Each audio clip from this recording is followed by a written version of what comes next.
Okay, hello, I am Ilya Robet, a PhD student from Malerdalen University, and I'm going to show you a demo of my recent work, RPL road projection, and I'm going to compare it with RPL so we can see how road projection can reduce the routing stretch in RPL.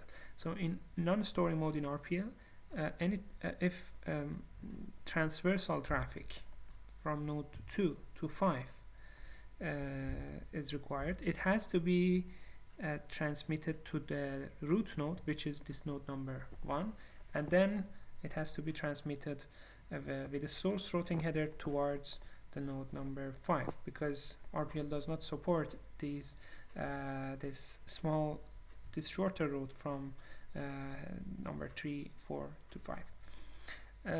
So as you can see here, I have this traffic from node number 2, which sends the request to number 7 and then 10, and then we see it at number 9.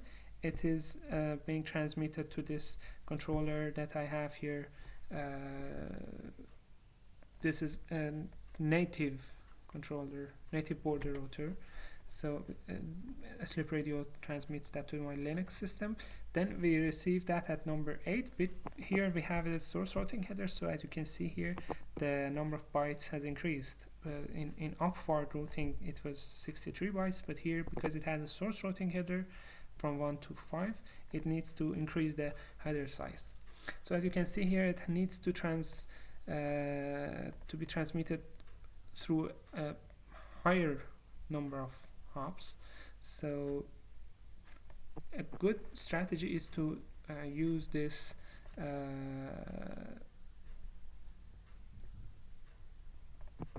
route here that I store in PDAO JSON, which is the projected routes. It means that in node number 2, if you want to transmit anything to node number 5, you can use 3 as the next hop via, and in node number 3 you can use 4 to the same destination as the next hop, and it continues alongside the track.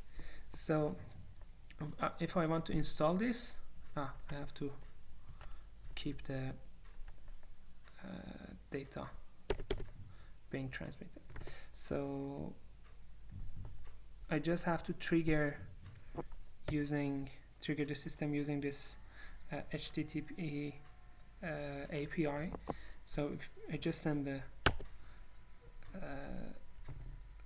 HTTP request, and the PDAO packets are transmitted. As you can see here in the log, we have 3 PDAO packets transmitted. So what I'm gonna do here is that we have to see that data packets are going to be transmitted in a shorter, not to stretched route. So I'm gonna pause it so we can see the last transmission here. So here it is sending, number 2 is sending data to 5. It is going through 3, 4, and 5 receives the packet. So as you can see, the delay will be dramatically lowered.